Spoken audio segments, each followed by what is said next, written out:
नमस्कार, बहुत स्वागत है आप सभी का। जी मध्य प्रदेश छत्तीसगढ़ देख रहे हैं आप और आपके साथ मैं हूं कीर्ति दीक्षित। लोकसभा चुनाव का पहला चरण संपन्न हुआ, अब बारी है दूसरे चरण की और दूसरा चरण सियासतदानों के लिए उतना आसान नहीं है। यही कारण है कि पीएम मोदी जहां back to back Madhya Pradesh का दौरा कर रहे हैं, तो वहीं दूसरी ओर कांग्रेस भी कई सीटों पर बढ़त बनाने की फिराक में है। ऐसे में सवाल है कि दूसरे चरण में मतदाता किसके हक में वोट करते हैं और क्या कहता है दूसरे चरण की सीटों का सियासी गणित। अग्नि परीक्षा में आज बात इसी मुद्दे पर।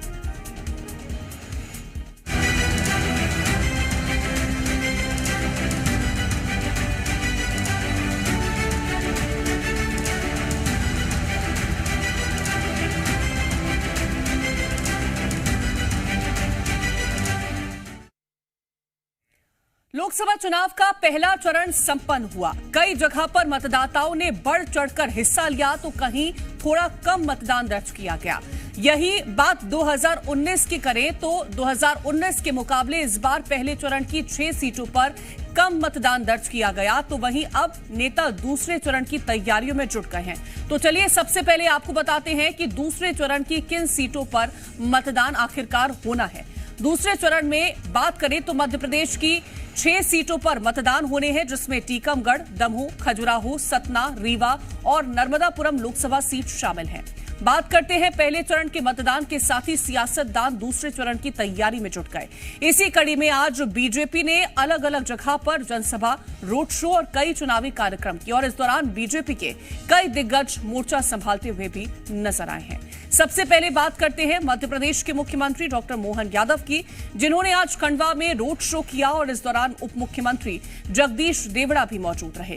खंडवा पहुंचते ही भारतीय जनता पार्टी के लोकसभा प्रत्याशी ज्ञानेश्वर पाटिल का नामांकन पर्चा दाखिल करवाया गया। मुख्यमंत्री डॉक्टर मोहन यादव ने अनाज मंडी के मैदान से रैली भी निकाली और जनसभा को संबोधित किया। वहीं इस जनसभा के बाद सीएम मोहन यादव ने भोपाल लोकसभा सीट पर भी चुनावी प्रचार किया। अब हमारे परिवार की हमको चिंता है, लेकिन हमसे ज्यादा कांग्रेस वाले क्या कह रहे हैं, उनको रात दिन सपने आते, झटके आते, बिजली के झटके लगते ऐसे, और फिर भी मानते नहीं और कैसी कैसी मूर्खता की बात करते। लेकिन उनके शब्द, उनकी सारी बातें उन तक रखो। हमारा अपना तो भगवान कृष्ण और भगवान की राम की संस्कृति वाले भाजपा उस समय की जब 27 सीट जीते 2014 में, 2019 में 28 जीते और अब की बार छिंदवाड़ा पार है। तो बोला भारत माता की। हम और आप संकल्प करें, भोपाल की सीट तो वो सीट है जो जीत के हर बार नए नए रिकॉर्ड बना रही। ऐसा लग रहा है कि एक के बाद एक अपने सारे रिकॉर्ड तोड़ती जाएगी, क्योंकि भोपाल में जो खंभ गड़ा है, ये भोपाल में गाड़ा हुआ खंभ हमको अपने पूरे प्रदेश में सबसे अलग दिखना चाहिए। हम सब तैयार हैं। और अब बात करते हैं छत्तीसगढ़ के मुख्यमंत्री विष्णुदेव साय की, जिन्होंने आज मध्य प्रदेश में चुनावी प्रचार किया। सीएम विष्णुदेव साय सबसे पहले कटनी पहुंचे। इस दौरान उन्होंने जनसभा को संबोधित किया। इस दौरान सीएम साय ने जहां कांग्रेस पर हमला बोला, तो वहीं दूसरी ओर पार्टी की ओर से किए गए कामों को भी गिनवाया। सीएम साय ने कहा कि कांग्रेस ने 60 साल देश पर राज किया और इस दौरान उन्होंने केवल अपने परिवार का विकास किया। वहीं दूसरी ओर उन्होंने कहा कि बीजेपी ने हमेशा गरीबों के हित में काम किया है। कांग्रेस को हम लोग को इस देश से समूल नष्ट करना है, कहे कि इस कांग्रेस ने लगातार देश को धोखा देने का काम किया है, लूटने का काम किया है। आज आजादी का 75 साल हो गया, हम लोग अमृत महोत्सव मनाए हैं और इसमें सबसे ज्यादा 55 से 60 साल अगर इस देश में और देश के प्रदेशों में एक छत्र रूप से राज किया तो कांग्रेस पार्टी ने किया। लेकिन गरीबी हटाओ का नारा ये लोग दिए, लेकिन गरीबी हटी नहीं, गरीब बढ़ते गए। तो कांग्रेस पार्टी लगातार इस देश को धोखा देने का काम किया, छलने का काम किया। और ये जो भ्रष्टाचार है, ये कांग्रेस पार्टी भ्रष्टाचार, भारतीय जनता पार्टी विकास करने वाली पार्टी है। हमारा सौभाग्य है कि 2014 में जब नरेंद्र मोदी जी प्रधानमंत्री बने उस समय हम सांसद के रूप में पार्लियामेंट में थे और पहला जब उनका प्रधानमंत्री के रूप में भाषण हुआ पार्लियामेंट में तो उन्होंने कहा था कि मेरी ये सरकार गरीबों के लिए समर्पित सरकार रहेगी। और आप लोगों ने देखा कि उनका पहला 5 साल का कार्यकाल पूरा गरीबों के लिए समर्पित रहा। उन्होंने गरीबों के लिए प्रधानमंत्री आवास का शुरुआत किया। 4 करोड़ प्रधानमंत्री आवास बन चुका है इस देश में। तो चलिए अब आपको दूसरे चरण में होने वाले मतदान की जानकारी देते हैं। और दूसरे चरण में भी मध्य प्रदेश की 6 सीटों पर मतदान होने हैं, तो वहीं छत्तीसगढ़ की 3 सीटों पर मतदान होगा। तो चलिए सबसे पहले आपको दूसरे चरण की कौन कौन सी वो सीटें हैं जिस पर मतदान होगा उसकी जानकारी देते हैं। और सबसे पहले बात मध्य प्रदेश की करते हैं। तो मध्य प्रदेश में दूसरे चरण में टीकमगढ़, दमोह, खजुराहो, सतना, रीवा और होशंगाबाद में मतदान होना है। और अब आपको बताते हैं कि इन सभी सीटों का सियासी गणित क्या है। तो सबसे पहले बात करते हैं टीकमगढ़ की और दमोह सीट की। टीकमगढ़ सीट की बात करते हैं तो ये यूपी से सटी हुई सीट है और पड़ोसी राज्य की राजनीति का इस पे असर दिखाई देता है। अनुसूचित जाति के उम्मीदवारों के लिए आरक्षित सीट है और 2008 से अस्तित्व में आई है टीकमगढ़ की लोकसभा सीट। 8 विधानसभा सीटों में से 3 पर कांग्रेस और 5 पर बीजेपी काबिज है। तो वहीं दूसरी ओर दमोह सीट की बात करते हैं तो ये सीट बीजेपी का मजबूत गढ़ मानी जाती है। 1989 से बीजेपी की यहां पर जीत होती आई है और सीट पर चुनाव जीतने वाले अहम पदों पर पहुंचे भी हैं। कांग्रेस के सामने वनवास खत्म करने की चुनौती है तो सीट पर अब तक हुए 15 आम चुनाव 9 बार बीजेपी की जीत यहां पर देखने को मिली है। अब बात करते हैं खजुराहो सीट की। खजुराहो की बात करते हैं तो बुंदेलखंड संभाग में ये आती है सीट और मध्य प्रदेश की खजुराहो सीट। वहीं इस सीट को बीजेपी का गढ़ माना जाता है। यहां हुए 9 लोकसभा चुनावों में से सिर्फ एक बार कांग्रेस को जीत मिली। साल 2009, 2014 और 2019 में लगातार बीजेपी प्रदेश अध्यक्ष वीडी शर्मा यहां से चुनाव जीतते आए और पिछली बार चुनावों में वीडी शर्मा को 4,92,382 वोटों से जीत मिली थी। खजुराहो लोकसभा सीट को बीजेपी का गढ़ माना जाता है। अब आपको बताते हैं कि ऐसा आखिरकार क्यों है। मध्य प्रदेश की हॉट सीटों में से एक है खजुराहो लोकसभा सीट। यहां से पूर्व सीएम उमा भारती 4 बार सांसद रही हैं। वहीं एक बार कांग्रेस नेता सत्यव्रत चतुर्वेदी को 1999 में यहां पर जीत मिली थी और इसके बाद 2004 में सत्यव्रत चतुर्वेदी को यहां से हार का सामना करना पड़ा। 1990 के बाद से 7 बार बीजेपी यहां से चुनाव जीतती हुई आई है और राजनीतिक जानकारों की माने तो खजुराहो में बीजेपी के वोट बैंक में सेंध लगाना आसान नहीं है। अब बात करते हैं होशंगाबाद सीट की। होशंगाबाद की बात करते हैं तो बीजेपी का मजबूत गढ़ इस सीट को माना जाता है और 1989 से 2004 तक बीजेपी ने यहां पर चुनाव जीता। 2009 में सीट पर कांग्रेस को जीत मिली थी और उसके बाद 2014 से बीजेपी ने सीट पर अपना कब्जा जमाया हुआ है। वहीं सतना सीट की बात करते हैं तो इस सीट पर ब्राह्मण वोट बैंक खासा दबदबा रखता है। आपको इस सीट का पूरा सियासी गणित अगर बताएं तो सीट पर ब्राह्मण वोट बैंक का दबदबा है और क्षेत्र में 1 लाख से ज्यादा क्षत्रिय वोटर्स हैं। पटेल और कुशवाहा वोटर्स का भी यहां पर खास प्रभाव होता है। अनुसूचित जाति के वोटर्स 1,47,000 हैं। अनुसूचित जनजाति के 1,37,000 वोटर्स यहां पर हैं। अब आपको विंध्य क्षेत्र की रीवा की सीट के बारे में जानकारी देते हैं।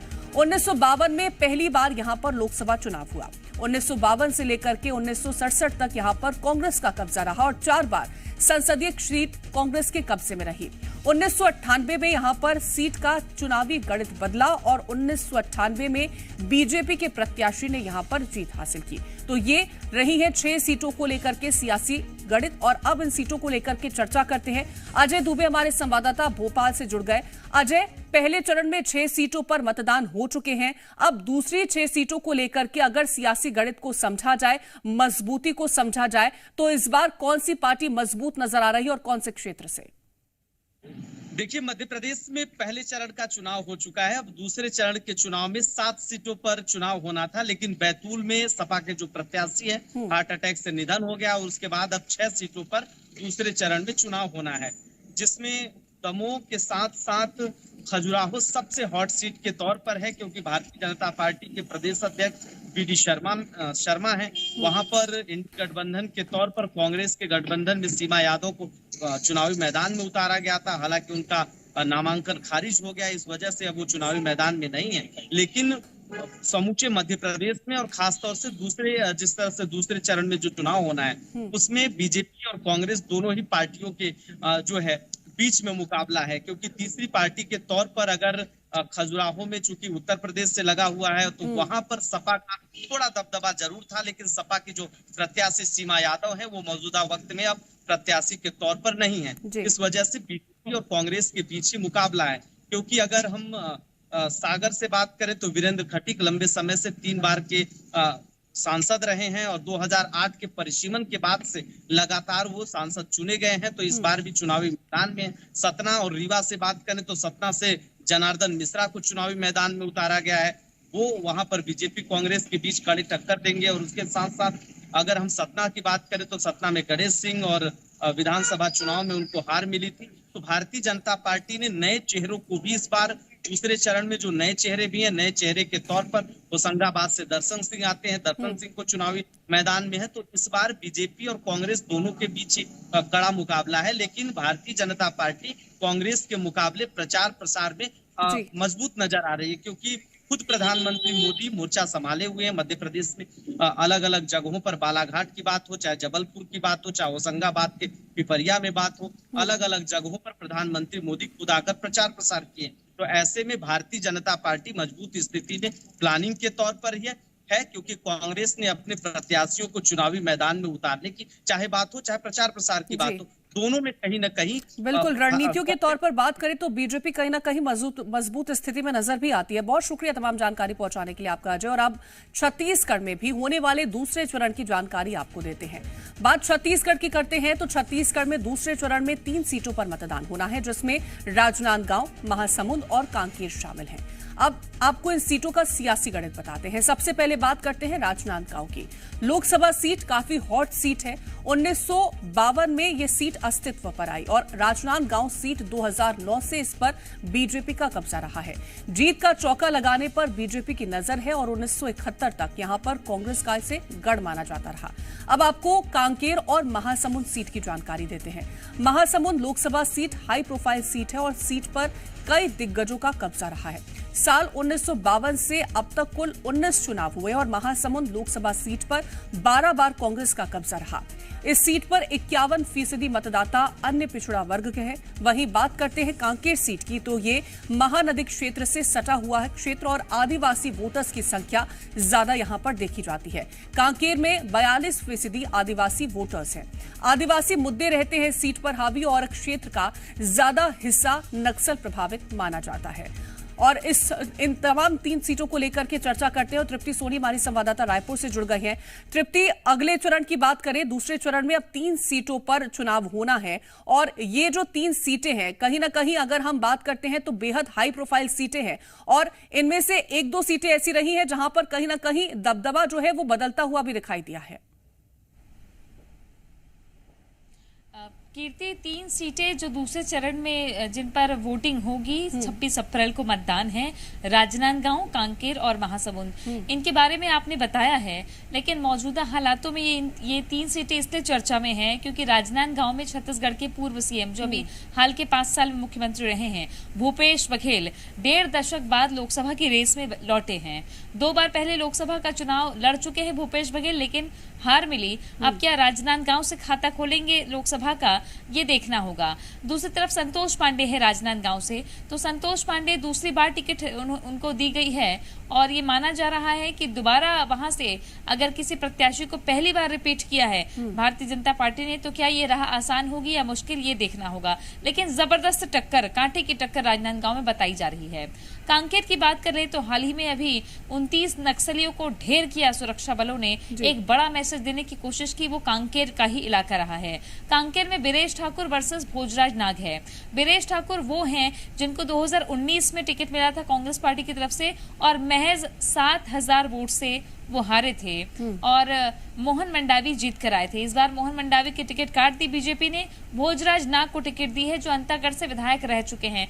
भोजराज नाग को लेकर अभी कांकेर में स्थिति ये कही जा रही है कि काफी कांटे की टक्कर है, काफी बारीक अंतर है। कांग्रेस के लिए प्लस भी बताया जा रहा है। हालांकि देखना है कि कितना जोर लगाते हैं, क्योंकि पीएम मोदी की भी सभा आने वाले समय में होने वाली है, जो कांकेर को भी फोकस करते हुए होगी। तो भोजराज नाग वर्सेस बीरेश ठाकुर वो है जो 7000 वोट से ही हारे थे। अब बात करी जाए महासमुंद की, तो महासमुंद वो सीट है जहां आपने पहले ही बताया 51% पिछड़ा वर्ग, साहू समाज की आबादी वहां ज्यादा है और छत्तीसगढ़ में साहू वोटर्स भी सबसे ज्यादा हैं। ऐसे में महासमुंद से ताम्रध्वज साहू को उतारा है कांग्रेस पार्टी ने, जो महासमुंद के प्रभारी मंत्री भी रहे थे सरकार में रहते हुए। लेकिन बीजेपी ने रूप कुमारी चौधरी को उतारा है, जो अघरिया समाज से आती हैं, जो बसना की ही रहने वाली है। एक लोकल प्रत्याशी है रूप कुमारी चौधरी बीजेपी की, तो ताम्रध्वज साहू दुर्ग से आते हैं। अब वहां पर अगर साहू समाज एक तरफा ताम्रध्वज साहू को सपोर्ट कर देता है तो शायद उनकी जीत आसान होगी, लेकिन अगर भारतीय जनता पार्टी सभी समीकरणों को साध लेती है तो हो सकता है उनके लिए प्लस हो। तो ये 3 सीटें जो 26 अप्रैल को जिनमें मतदाता अपने मताधिकार का प्रयोग करेंगे, ये इन तीनों सीटों पर कांटे की टक्कर बनी हुई है। एक तरफा मुकाबला नहीं कहा जा सकता, क्योंकि इस वक्त दोनों ही पार्टियां मैदान में हैं और बिल्कुल एक तरफा मुकाबला नहीं हो सकता, क्योंकि कुछ ऐसी सीटें हैं जहां पर दिग्गज भी यहां पर नजर आ रहे हैं। बहुत शुक्रिया तमाम जानकारी पहुंचाने के लिए तृप्ति आपका। और अब बात उस वायरल वीडियो की जिसने सियासी पारा हाई कर दिया है। दरअसल हैदराबाद लोकसभा सीट असदुद्दीन ओवैसी की खानदानी सीट मानी जाती है, खानदानी गढ़ माना जाता है। लेकिन 24 के चुनाव में बीजेपी ने माधवी लता को इस सीट से उतारकर जैसे ओवैसी को सबसे बड़ी चुनौती दे दी है। क्या माधवी लता के तीर वाले एक्शन से ओवैसी में घबराहट उठी है? ये सवाल इसलिए क्योंकि ओवैसी का एक वीडियो सोशल मीडिया पर वायरल हो रहा है। सवाल ये है कि क्या ये इस वीडियो के जरिए ओवैसी माधवी लता को जवाब दे रहे हैं? रिपोर्ट के जरिए देखिए।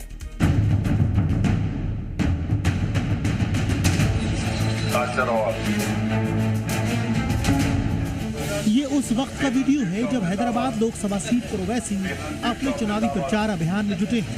ये उस वक्त का वीडियो है जब ओवैसी अपनी प्रतिद्वंदी माधवी लता को कड़ी चुनौती देने के लिए गली गली घूम रहे हैं। इसी दौरान AIMIM चीफ असदुद्दीन ओवैसी एक बीफ की दुकान पर पहुंचते हैं। दुकानदार अपने काम में बिजी रहता है। दुकानदार ओवैसी के स्वागत के लिए अपनी जगह से उठकर दुकान से बाहर आता है। तो ओवैसी क्या कहते हैं, सुनिए। रेहान बीफ शॉप जिंदाबाद।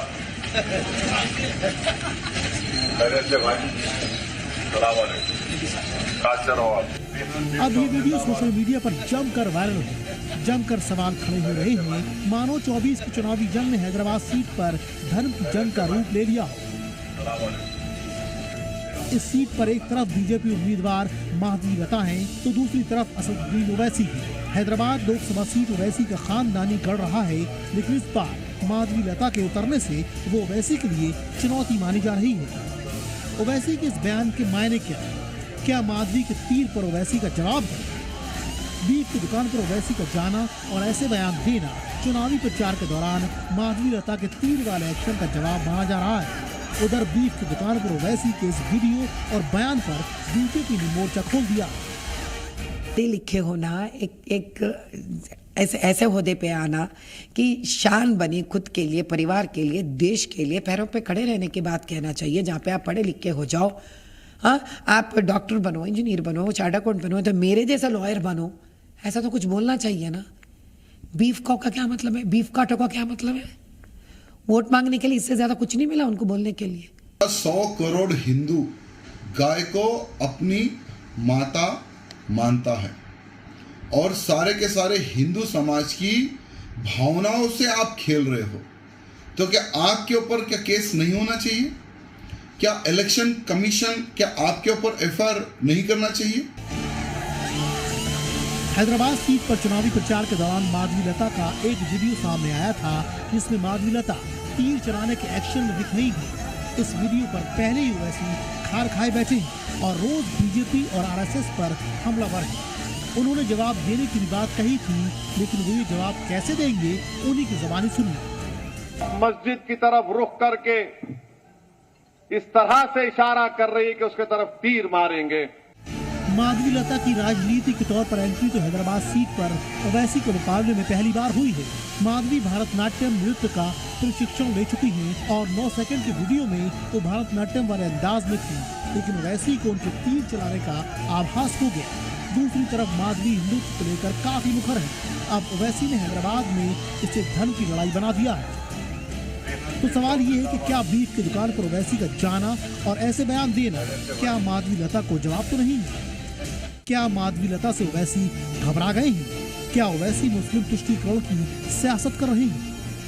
हैदराबाद में अगर ओवैसी की मुसलमानों में मजबूत पकड़ है तो माधवी लता की भी मुस्लिम महिलाओं में मजबूत पकड़ है। वो मुस्लिम महिलाओं के लिए काम करती रही हैं, मदरसों में जाती हैं, मेडिकल कैंप करवाती हैं, जरूरतमंदों को मुफ्त में दवाइयाँ देती हैं।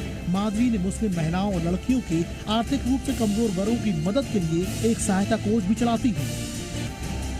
ऐसा लगता है कि ओवैसी को माधवी लता से घबराहट होने लगी है। तो सवाल उठना लाजमी है कि क्या ओवैसी मुस्लिम तुष्टीकरण की राजनीति करने में लगे हैं? ब्यूरो रिपोर्ट, जी मीडिया। और फिलहाल के लिए इस बुलेटिन में इतना ही। आप देखते रहें जी मध्य प्रदेश छत्तीसगढ़।